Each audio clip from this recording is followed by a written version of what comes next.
سلام و درود خدمت شما عزیزانم. خدا کنه که جور و صحتمند و سر حال باشین، چی در داخل کشور هستین چی در خارج کشور. عید بر همگان مبارک. ویژه عید. امروز ما خوشحال هستیم یکی از مهمان‌های ویژه‌ای را داریم که شما همه‌تان با چهرهشان کاملا آشنا هستین، جناب عبدالحمید خراسانی. سلام بر شما جناب عبدالحمید خراسانی. علیکم السلام و رحمت الله. بخیر سلامت باشین. شکر. بعد بخواست عید سعید فطر برای شما، برای رهبری امارت اسلامی، مردم مسلمان و مجاهد و قهرمان افغانستان، هموطنان عزیز ما در داخل و خارج از کشور تبریک میگیم. انشالله طاعات و عبادتشان به درگاه قبول و بالعالمین قبول باشه انشالله. تشکر. سلامت باشین جناب خراسانی از اینکه در برنامه ما اشتراک کردین و قدم رنجا فرمودین. جناب خراسانی، بس از اینجا آغاز میکنیم که روزای عید از خیلی مصروف هم هستین. شما در این روزا بیشتر مصروف چی کارها هستید؟ خب ایام مبارک رمضان شریف بود و مصروف طاعات و عبادت و درگاه رب العالمین، الله سبحانه و تعالی قبول کنه. و بعد بعضی در بخش موارد بر تامین امنیت و وظیفه ما خو مسئولیت یک قطعه عملیاتی را داریم. بسیار خوب. با مجاهدین خود مصروف بخش تامین امنیت در عرصه‌های مختلفی هستیم که در چوکات قانون بر ما اجازه داده شد. زنده و سلامت باشین. فرق بین عیدهای گذشته و امسال چی است؟ خب در گذشته یک نظام غیر اسلامی بود که مردم متاسفانه بعضی اعمالی را انجام میدادند که برخلاف شریعت اسلام بود. الحمدلله فعلا یک نظام اسلامی حاکم است. مردم در یک فضای اخوت برادری و حفظ حجاب اسلامی و موارد که در شریعت اسلام برو عامر شده و را برازم و اوامر عمل میکنند. انشالله شریعت اسلام تطبیق است. مردم به خوشی های خود ادامه میدن. ایام مبارک عید است. فرق میکنه طبعا یک نظام غیر اسلامی و یک نظام اسلامی. بسیار خوب. دوران کودکیتان در چگونه یک خانواده سپری کردین و در کدام ولایت شما متولد شدین؟ خب دوران کودکی ما در متولد شهر کابل هستیم و در کابل بزرگ شدیم و بسیار خوب. و دوران کودکی یک دوران بسیار جالب و بسیار دوران شیرینی می باشد. دقیقاً. در کجا متولد شدین؟ شهر کابل. شهر کابل. بسیار خوب. و اگر از تحصیلاتتان بشنویم تا به کجا رساندین؟ تحصیلات ما خود تا صنف 12 در لیسه علی غلام حیدرخان خوندیم. تقریبا سال 88 فارغ شدیم و بعد از او همطور مدرسه هم خواندیم. در مدرسه ابو حنیفه رحمه الله بودیم و مدرسه نبوی صاحب. بسیار خوب. بعد از او فعلا دیگه تحصیل ما حالا ادامه داره. بخش فقه و قانون پیش میبریم. ماشاءالله. انشالله خدا توفیق بده که ما بخش های دیگر هم با تحصیل خود ادامه بدیم. بسیار خوب. خراسانی، مشکل شما با امرالله صالح چی بوده که تا حل نشده است؟ خب آقای امرالله صالح همیشه در مواردش در مورد اونها موارد را گفتیم، بعضی حرف سخنایی بوده. آقای صالح متاسفانه به خاطر خوشخدمتی مردم خود قوم خود همیشه سرکوب میکرد. چون ایام مبارک عید از بیشتر در این مورد صحبت نکنیم بهتر است. بسیار خوب. هستیم که امیدوار هستیم که از کرده های خود پشیمان شود به عنوان یک مسلمان شوند و از اعمال نادرستی که انجام دادن برگردن با وطن خود در آغوش مادر وطن در زیر یک پرچم اسلام زندگی. آیا کشور پاکستان را به حیث دوست میشناسید یا خیر؟ با همسایه ها دشمنی کردن نمیشه، نه از نگاه ترس، بلکه ما وجوه مشترک با همسایه ها داریم. مردم پاکستان مردم مسلمان هستند، برادران ما هستند. همینطور با همسایه های دیگر ما یک روابط سیاسی و دیپلماسی و روابط اقتصادی و تجارتی ما بیشتر داریم. با مردم پاکستان ما وجه بیشتر داریم. هم زبان هستیم، هم فرهنگ هستیم، هم لسان هستیم، هم مذهب هستیم، هم دین هستیم و همسایه هستیم. پس از نظر شما گفتم میتونیم دوست ما هست. متاسفانه خب مردمش دوست ما هست، مردمش برادر ما هست، مردم پاکستان مردم مسلمان و دینداری هستن، ولی سیاستمدارانش همیشه متاسفانه اخلاق و ادب دیپلماسی را مراعات نکردن در امور داخلی مردم افغانستان که در طول تاریخ مردم افغانستان به جهان این را ثابت ساخته که ما مردم مستقل هستیم، بردگی و غلامی نمی کنیم، ولی متاسفانه چون مسئولینشان استقلالیت ندارن در امور داخلی ما مداخله میکنن، از این لحاظ خودشان سببی از این شده که ذهنیت مردم افغانستان در برابرشان حساس باشه. بسیار خوب. آیا شما خط دیورند بین سرحدات افغانستان و پاکستان را قبول دارید؟ خط دیورند یک خط فرضی و غیر رسمی است. اون طرف مرز تا اتک مربوط به مردم افغانستان و اراضی افغانستان است. در یک معامله خائنانه از طرف دولت‌های گذشته که متاسفانه مستعمره انگلیس بودند، بین دو کشور مستعمره انگلیس هند برطانوی و افغانستان که هر کس حاکمش بوده در اون وقت تاریخ‌های مختلف از 38 امثال‌ها از دوران‌های چندین حاکمان که متاسفانه روابط با کشورهای انگلیس و دیگر داشتیم معامله را کردین بدون از اینکه مشوره مردم افغانستان را بگیرن. در مورد خط دیورند حق و صلاحیت حکومت ها و نظام ها نیست، حق و صلاحیت و این تصمیم باید از مردم افغانستان بگیره که یک وجه پاک خود برای یک همسایه اونا میبخشند یا نمیبخشند. هر وقتی باشه مردم افغانستان حق خود است و حق خود ما گرفتنی هستیم. نه تنها که از پاکستان، بعضی کشورهای دیگه هم هستن که اراضی افغانستان را در غصب کردین و اشغال کردین و باید است که حق مردم افغانستان را بدن. یعنی که شما قبول ندارین؟ بدون شک. نه تنها ما که تمام مردم افغانستان بخواهد. چرا بحث تجزیه افغانستان در این روزا خیلی داغ است و شما طرفدار تجزیه هستید و یا خیر؟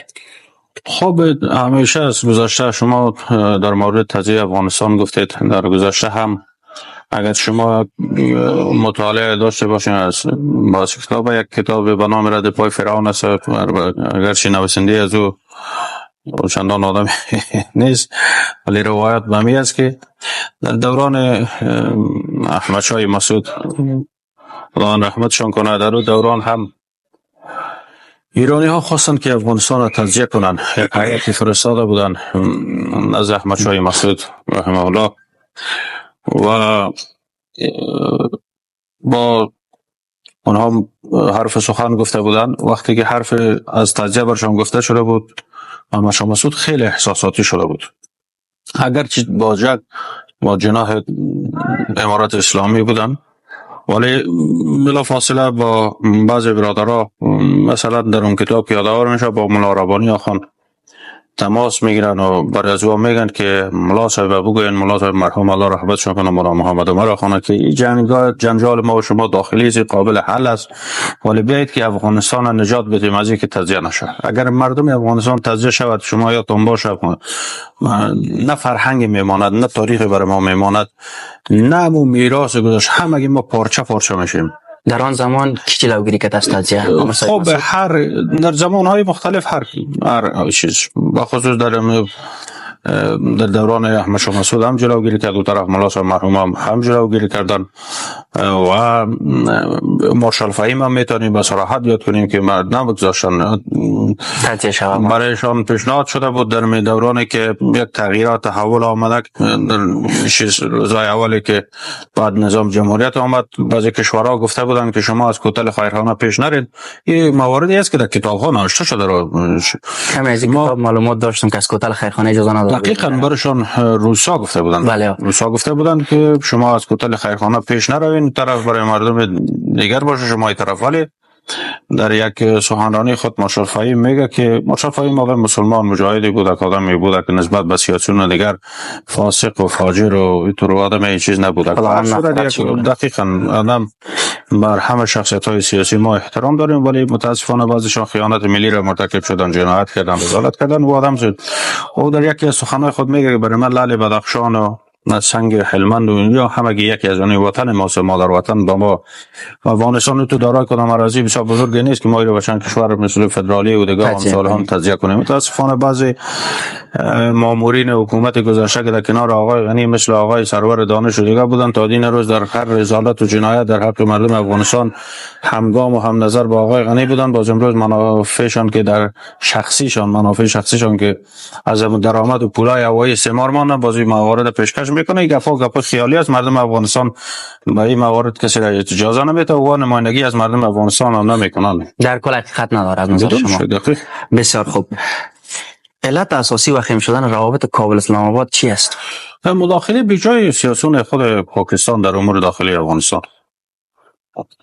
و از یعنی سیاسون اینا مداخله میکنن؟ بدون شک همیشه از نه تنها از گذشته بیشتر شما ذکر کردین که مردمشان مثل دوست و برادر مردم هر مسلمان در سرزمین در سراسر جهان مسلمان ها برادران ما سنه فرموده رب العالمین. بسم الله الرحمن الرحیم انما المؤمنون اخوه. بسیار خوب. آینده افغانستان را در چی میبینید؟ آینده افغانستان نظر به کارکرد و پلان ها و برنامه های رهبری امارت اسلامی افغانستان در ان شاء الله العظیم در یک رشد اقتصادی و یک سطح بلندی که اصلا توقعش مردم نخواهد داشت. نمونه هایش از کانال خوشتیپا و بازسازی سرک ها و دیگر موارد میبینن شده. افغانستان مرفوع آزاد، مردم در یک فضای خود برادری و برابری انشالله. جناب خراسانی، آیا فامیل در امیر افغانستان زندگی میکنه و یا خارج؟ فامیل ما همراه خودم است. همراه خودتان است. در داخل افغانستان زندگی میکنه. بسیار خوب. دوست دارید به خارج سفر کنید؟ سفر سیاحت کلا مشکل ندارم. تقریبا یک دو سفر خارجی داشتم. دقیق مشکل ندارم. یعنی هدف ما دوست دارین که در کدام کشوری برین به خاطر زندگی کردن؟ والا هیچ کشور خارجی خب وطن نمیشه. ما وطن مثل آغوش مادر است. آدم قدر که در وطن خود احساس آزادی میکنه، احساس خود بانی میکنه، در هیچ جای در کشور بیگانه به هیچ وجه. یک خاطره خوش از حکومت قبلی از شما میشنوی؟ متاسفانه که از حکومت قبلی ما خاطره خوش نداریم. یعنی هیچ یک خاطره خوش نیست؟ متاسفانه که حکومت قبلی ما خاطره خوش بجز رنج، درد، غم، اندوه نه شخصی، همین مردم ما جنگ و بدبختی و بسیار خوب. دو عادت خوب و دو عادت جناب خراسانی چی است؟ عادت ما خوب ما خوب مردم قضاوت میکنه ولی ما یک آدمی هستم همینطور ملنگونه با خرد و کلان یکی هستم. حتی سلامت با اطفال بسیار ما مهربان هستم. یک عادت بد دارم فکر میکنم که زود احساساتی میشم و زود حساس، ولی قلب ما قلب بسیار پاک است و شاید که هم در برابر هر بی‌عدالتی و ستم یک ناروا یک چیز وجود ما در جوش میاد که چرا از یک نیت اخلاص ما در برابر یعنی مردم ما در برابر وطن ما بدون شک ما یعنی هدف شخصی و خصومت شخصی یک تو کلام پلانشون نداریم. بسیار خوب. جناب خراسانی، آشپزی بلد هستید؟ والا متاسفانه که آشپزی خود نکردیم ولی شاید که بتونیم یکان چیز کار. کدام نوع غذا را مثلا میتونین آماده کنید؟ والا خب همی در دوران مبارزات اسلامی خداوند قبول کنه یکان دفعه باز کتیمندی والا مجاهدین خودم این کوه و یکان چیزا که بودیم یکان دیگ میکردیم بگم شوروا را میتونیم بگم. بسیار خوب. والا خوب پس شوروا بسیار خوب. تا حالا سفر خارجی داشتین و به چند کشور بوده؟ سفر خارجی خب با دو کشور داشتیم. یکی حج بیت الله مبارک رفتیم الله سبحانه و تعالی قبول کنه و دیگر کشور دوست و همسایه که یک کشور بوده آدم بدون از اینکه ما کدام وابستگی به آنها داشته باشیم انسان همیشه صادقانه بگوید یگانه کشور دوست و همسایه که ضررش با مردم افغانستان نرسیده کشور ازبکستان است که از گذشته تا به این دم روابط بسیار خوبی با مردم افغانستان داره.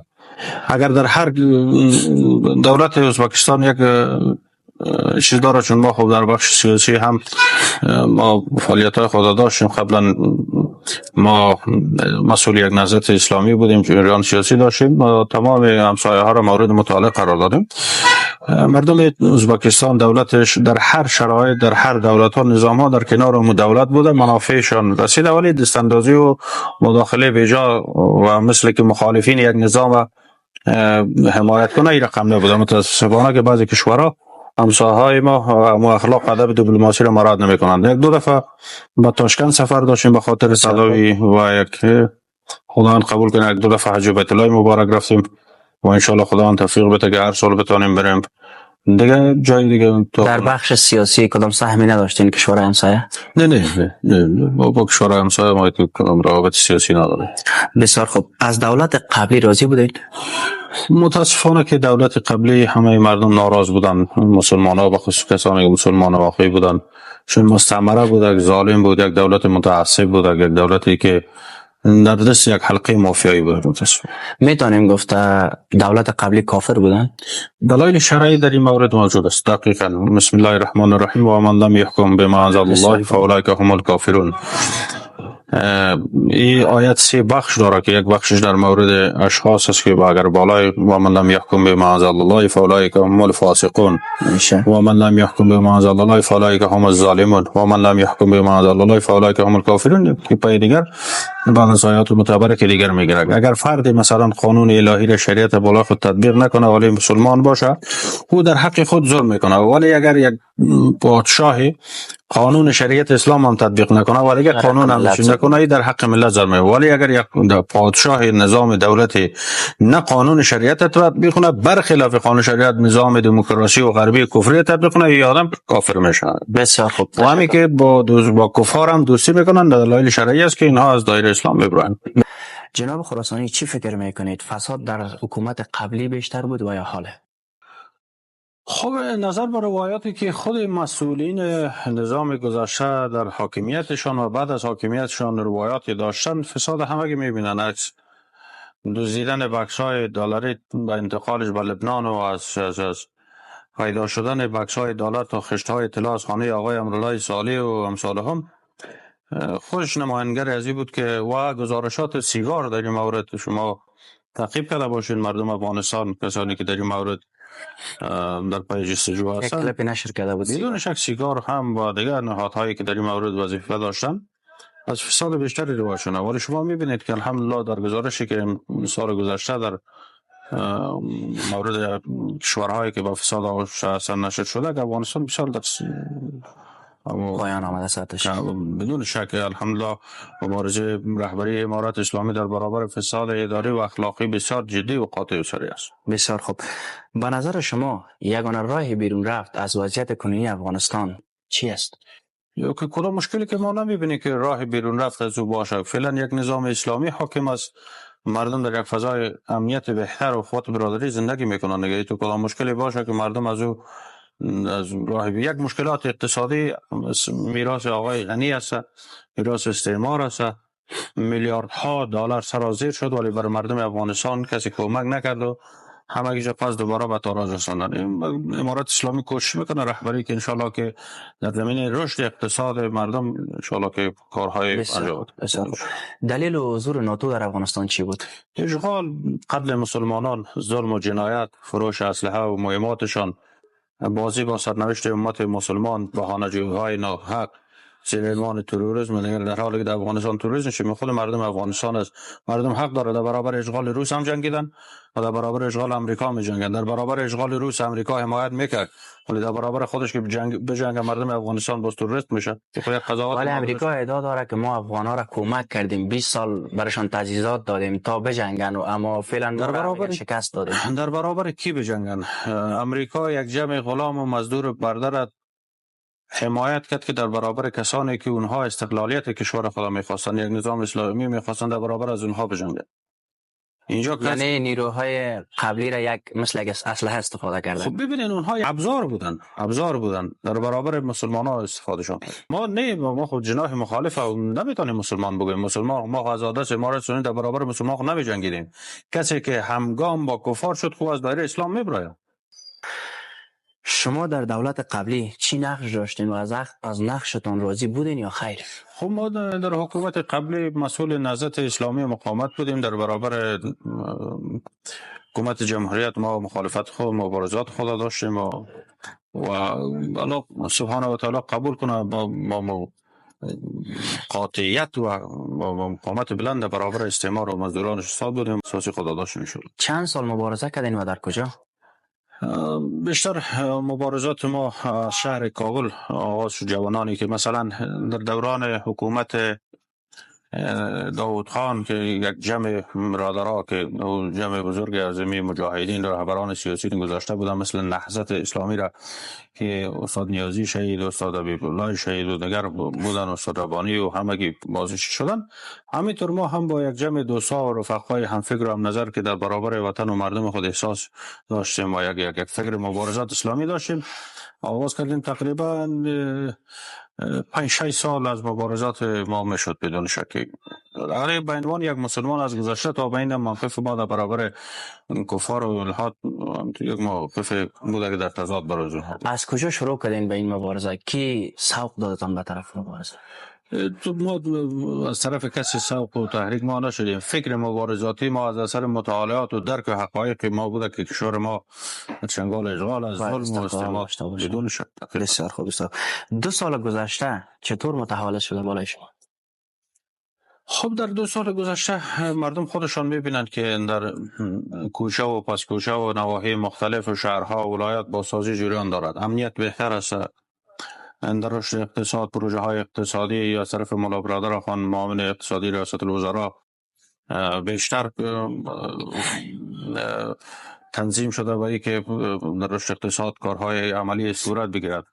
مردم خود قضاوت میکنند که الحمدلله وقتی که قبلا به خاطر یک موبایل و پس از نماز شام گشته نمیتونستند در شهر کابل، امروز از 34 ولایت مردم آزادانه میگردند، هیچ جور کدام تهدید نیست و در برابر مجرمینی که بخواین امنیت مردم را تهدید کنند قاطعانه عمل میشه. قاطعانه فقط ختم میشه که امنیت مردم افغانستان اخلال بکنه، بغاوت بکنه یا قتل و دزدی و اختطاف بکنه، فقط سزای اعمالش میرسه. بسیار خوب. آیا جناب خراسانی کدام الگوی هم دارن؟ الگوی با محمد رسول الله علیه السلام. چی باعث شد که به سیاست رو بیاورید و اولین ملاقاتتان با کدام یکی از سیاسیون افغانستان بوده؟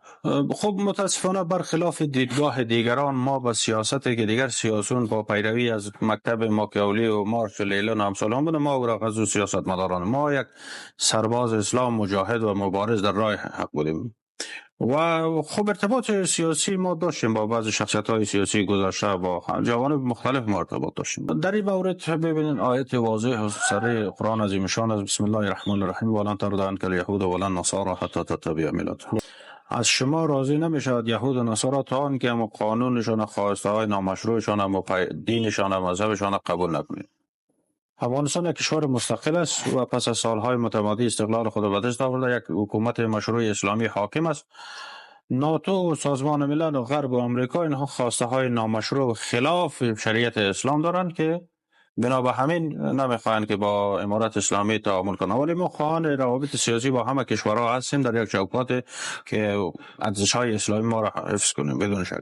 ولی اگر امریکا و غرب و ناتو و سازمان ملل بخواهد که خواسته های نامشروع و فرمایشات بیجای خود داشته باشد، قطعا امکان پذیر نیست. ظاهر اونها مواردی را مثلا تحصیل دکترا و مثلا بعضی موارد دیگر بهانه میگیرند، در حقیقت اونها میخواهند مثلا که در افغانستان پایگاه داشته باشند، مثلا شریعت اسلامی جا حدود اسلامی تطبیق میشه، مثلا قصاص از رجم از جلد است، این امثال هم هست. اینها میخوان که در حکومت خودشان امریکا و مردم مجرمین خود توسط برخلاف تمام قوانین و میثاق‌های بین المللی گاز نیتروژن اعدام میکنه، ولی برای ما حدود الهی را که امر رب العالمین است او را میگه شما قصاص نکنید، در حالی که قصاص ولکم فی القصاص حیات یا اولو الالباب، الله سبحانه و تعالی میگه در قصاص کردن، در تطبیق حکم قصاص حیات جاودان است برای شما ای مرد اهل شهرهایان. به چی معنا؟ یعنی مفهوم از چی معناست که اگر کسی حق یک کسی را به شهادت رسان، به قتل رسان و حکومت اسلامی و قاتل به سزای اعمالش رسان. دیگه پند و عبرت میشه بر دیگران دیگه دست به قتل نمیزن. همین است که امنیت مردم، جان مردم تامین شده. این بسیار یک، ولی اون همینطور مداخلات بیجا در امور داخلی شد. امروز زیادتر که مسئله داغ است، قسمی که شما گفتین در اسلام، اما در اسلام گفتن قصاص باید قصاص شود، قبول داریم همه ایشان، اما در اسلام گفتن اقرا بسمک الذی خلق الانسان خلق. علم به مرد زن فرض است، به مرد و زن فرض است. چرا دختران نمیگذارن به مکتب؟ ببینین در قسمت تحصیل دختر خانم ها تا صنف 6 اجازه است. در بخش مدارس تمام دختر خانم ها بانوان میتونن درس بخوانن در مدارس که در اونجا تمام مضامین درس داده میشه. در بخش طب برشان اجازه داده شده. امیدوار است در بخش های دیگر هم این مشکل نظر یعنی سرش کار جریان داره. بدون شک یک روشنی اصول و است. قوانین را میخوان که تنظیم کنن، ان شاء الله مشکلات. یک خاطره جالب از دوران نوجوانیتان میشنویم. والا خب مسیر زندگی ما پرخم و پیچ است. طور یک خاطره جالبی با یاد ما نیست. در دوران نوجوانی طبعا که همه ما شما یک خاطره می داشته باشیم. خواستیم یک خاطره از خودتان، دوستای ما خواهش کرده بود، خواستیم گفتم کنیم. جناب خراسانی کوتاه بگوین از چی خسته شدین؟ از به اتفاق مسلمان ها روز امت مسلمان جهان از اینکه از یک رهبری واحد اطاعت نمی کنند و بدبخت شدن در سرزمین های مختلف، اینی به اتفاقی سبب رنجش ما است. اگر امت مسلمان از یک امیر اطاعت کنند، ما میتونیم که در برابر لشکر کفر جهان حرف اول ما بزنیم، ما بر از او خطوط ترسیم کنیم، شما این کارا بکنین، شما این کارا بکنین. امروز از بی اتفاقی ما، از اختلافات درونی ما، از این که درست آگاهی از دین الله سبحانه و تعالی نداریم و استفاده میشیم، ابزار دست یهود و نصارا میشیم و میاییم بر علیه مسلمان ما جنگ میکنیم، بغاوت میکنیم. اینمی موارد ما را بسیار رنج میده و گذشتگان ما، بابا و اجداد ما، شما مردم افغانستان مردم متحد یک پارچه بودند. چنان که در برابر چنگیز استادگی کردند، در برابر استعمار کهن که انگلیس از 3 بار و در برابر روسها استادگی کردند، متحدانه شکست دادند. ولی متاسفانه اینمی جمهوریت و بقای افکار فاشیستی و متعصب هم در یک جمع در قوم پشتون، یک جمع در قوم تاجیک و یک جمع در قوم هزاره، اینمی غلامان و بردگان و جاسوسان انگلیس بودند که بین امت مسلمان به نام عناوین مختلف، به خصوص به نام قوم و نژاد سنسو، اختلافات داخلی را دامن زدن. امروز سبب، ولی الحمدلله امروز در یک فضای امارت اسلامی برای کسی اجازه نیست که زیر عنوان قوم، نژاد، سمت و سوی مسائل دامن بزنه و اختلاف بزنه. هر کسی که دوی مورد دامن بزنه و اختلاف بندازه و مطابق به قانون الهی محکمه بشه. این خب برنامه سازمان های استخباراتی اجنبی است توسط مزدوران و جاسوسای داخلیش مثل آقای غنی و امثال هم اینها دامن زده شده.